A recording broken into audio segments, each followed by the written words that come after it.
All right. I think we are rolling. Oh, hi. Is this rolling now? Finish recording? Okay, so here we go.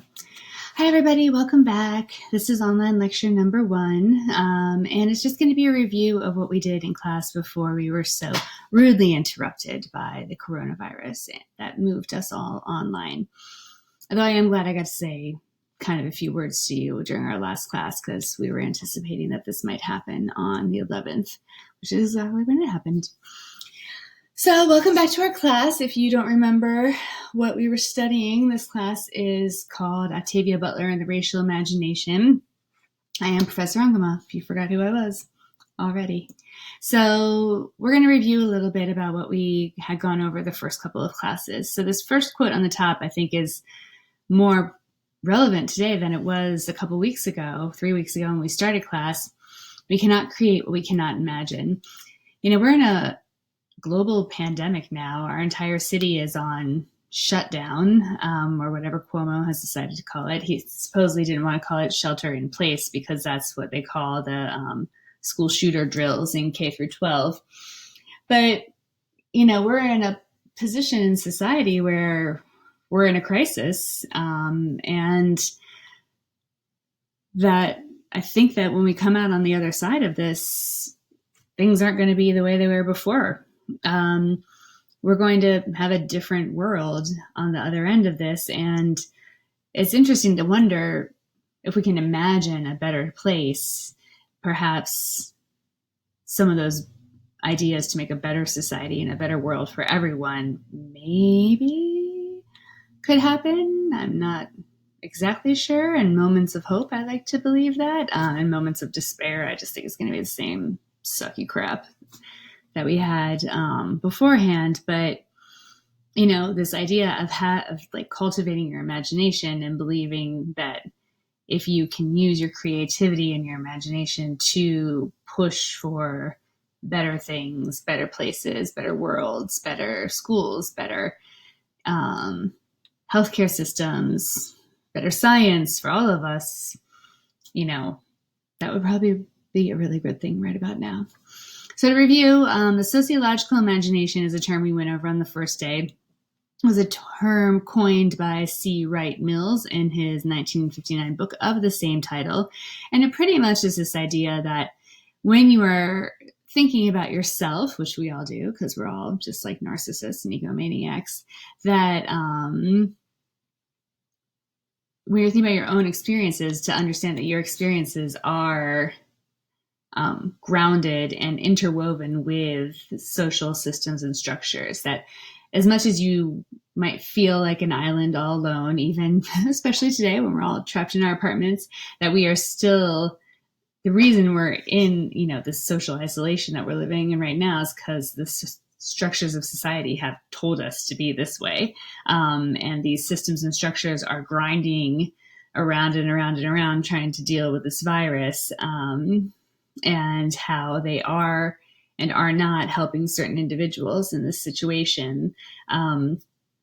So what Mills was saying is that, like, when you have a sociological imagination, you're not just thinking about like your experience, like, oh, you know, I went to a middle class high school that had a couple of AP classes, not a ton, but to think about, well, how did I end up in that high school? Like, what systems and structures in society allowed me to be there? What experiences and opportunities my parents have that got me into that place? Like, what neighborhoods did we have to live in, or did we live in? And why did we live in those places? And so it's kind of building this web of society around your own lived experience so that you can critique it and question it, so that you understand your own lived experience as part of this web of the world and the social structures that guide us all in all of our lives. And then the agency that we have in it, like how much agency do we actually have? Like agency being like your power to make choices and to do different things. So Mills was saying that, you know, we need to think, especially sociologists need to think critically about all of these pieces and how they all fit together. So here you see there's no separation between the individual and society. And it's interesting because when we had this lecture 2 weeks ago, we were not on lockdown in New York City, but now all the lockdown propaganda that I keep seeing is saying like, stay home for everyone else. We're all interconnected, which is interesting when you think of that in terms of the sociological imagination. There's no separation between us and everything out there. Sorry, I always point out there because that's the outside for me. Now, the racial imagination, I couldn't find a definition of this anywhere, which I found really weird because I've heard it used so many times in articles and in, language. So I just made this definition up because, why not? We can make things up. We're smart people. So racial imagination, the idea that race is a social construct, like society made up race. Like the only reason I'm considered white is because someone made that up, like at some point. And the idea that certain races, there's racial stereotypes, all those things are just constructed and made up by ideas of individuals. And then these individuals, their ideas funnel onto society, and society creates systems and structures around these ideas. So you see how there's no separation between the individual and society. So racial imagination, the idea that race is a social construct, society and people just made it all up, but that's our imaginations are limited by this social construct of race and what we believe to be true about certain groups of people and who they are, and that this racial imagination within society has very real outcomes for a lot of individuals of different races.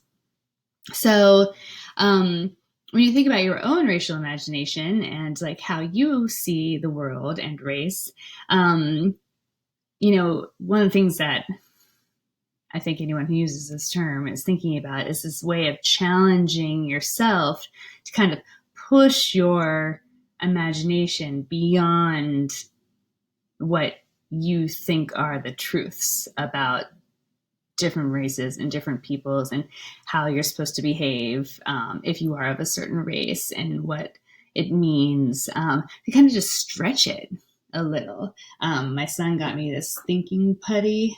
See, thinking putty. So let me see if I can pull it out here and have a nice little metaphor. Oh my God, this stuff's really rough. Okay, so see, this is your preconceived ideas about race, like, who I am as a white person, who your classmate is as a Latina, who your other classmate is as a Black man. And, these ideas have all been fed to us by our families and where we went to school and our grandparents and society. But, if your point of this class is take that racial imagination and just kind of stretch it a little, think differently about all of these things that you've been told are true, because what is truth, honestly, and to just play with it, and then you reconfigure it into something new. See, you can put it back into its original shape, or still you, but now it's all been stretched out and rethought of in a different way. This ended up being quite handy. Thanks, kid. So the point being here, this point here is the world that we live in doesn't have to be this way. There's nothing saying that everything has to be the way it actually is. We make it this way. So that means we could actually change it as well, right? I mean, yes. So that's just kind of the premise of this class and reading Octavia Butler's work. All right, so here's my little blurbs. We went over this in class the last day. Do you remember when you guys read all this stuff on the board? Those days together in that horrible dungeon classroom 006. I never thought I would miss that gross space so much. Octavia Butler. Oops, go back. Oh no, not that far back. Jeez. Okay, here we go. Octavia Butler, total literary badass. She was born in 1947, died way too early at age 58 in 2006. African-American science fiction writer. Totally random list of things to know about her just for, cocktail party conversation when you're in your late 20s, early 30s.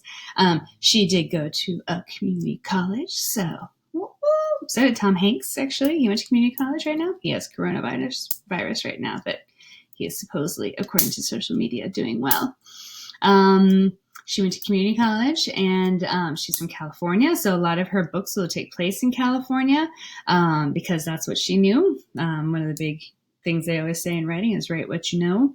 She obviously was very comfortable with that place as a setting. She was raised by a single mom and her grandmom after her dad passed. She was extremely determined to write science fiction, even though the genre was largely dominated by white men. And her work has definitely been a trailblazer for other people of color, especially women of color, to write science fiction.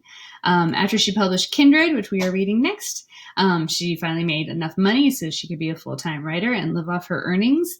And she was serious. Like, she worked very hard. She has all these amazing journals that are public. You can Google them and look them up. And she kind of wrote herself these amazing notes to self, like, I will do this. I will do this. I will do this. Speak it into existence, as Tiffany Haddish would say. She wrote incessantly, and she really believed in the power of consistency in writing and determination. Not that anyone was innately gifted and born to be a writer, but that writing was something that was a craft that you practiced and you worked on, and that's how you got good at it. And here's this great quote that I wrote on the board that day in class. You got to make your own worlds. You got to write yourself in. Whether you were a part of the greater society or not, you got to write yourself in, so I got to write myself in. So she was all about fitting herself into that space, even though that space was not a space that was like made for her to be inside. All right, science fiction. Quick review. So what is science fiction? How is Octavia Butler's work different? So science fiction speculates about alternative ways of life made possible by technological change. Lots of robots and things like that. Different worlds because of technology and or natural disaster. Envisions alternate worlds with believable, consistent rules and structures. So kind of this, sociological imagination, like thinking about a whole different space, but kind of with these consistent rules and structures that we're still used to from our society today. The worlds are always kind of set apart somehow. They're not, New York City 2020, they're further in the future. They're on a different planet. They're on a reconfigured Earth. They're on a spaceship.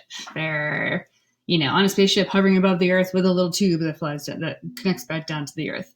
So, different worlds. And there's a lot of technology stuff in sci-fi, like reflects on technology and how to consider that technology today might transform our conditions and even perhaps our species, humanity, and our existence, and change what it means to ultimately be human, perhaps a millennium from now. So again, technology. Now, Octavia Butler's work wasn't big on technology. It was more about relationships and people and places and society. One thing where she deviates from most science fiction is that her characters were largely Black female protagonists, making Black women very visible in the literature and the genre of science fiction. And her other characters were extremely diverse as well. So you'll see this in Parable of the Sower. There was very mixed race community. And sorry, I got a throat tickle. And I think we were talking about this in Bloodchild, how the names of the characters some of the names seemed Asian, but they never identified the race of the humans, the Terrans on this new planet. So she's very aware of diversity.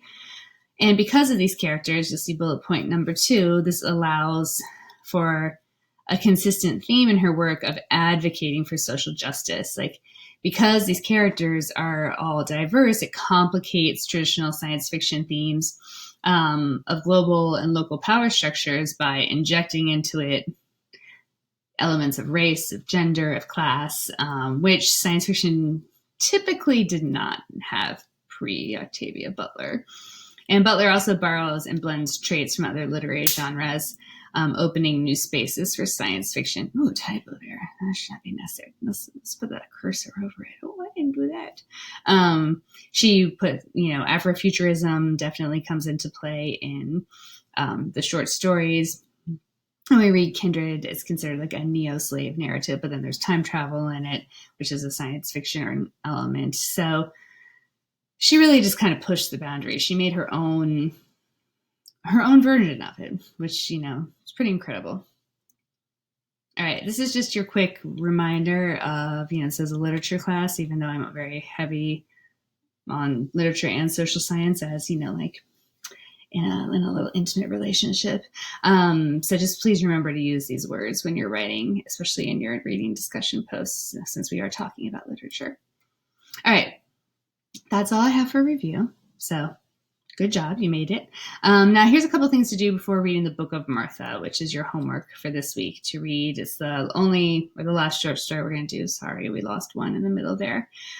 So before reading the Book of Martha, please do a few things. So if you don't know who Martha was from the Bible, please Google it. There's some videos on the YouTube channel that I found, some like little kid Bible videos about, the parable. Is that a parable? The story of Martha and Mary, which I always thought was, I'm not going to tell you what I think now, but we'll talk about it next week. So figure out who Martha was, because, Octavia Butler uses a lot of biblical allusions, as I say here, because she was raised in a very strict Baptist home.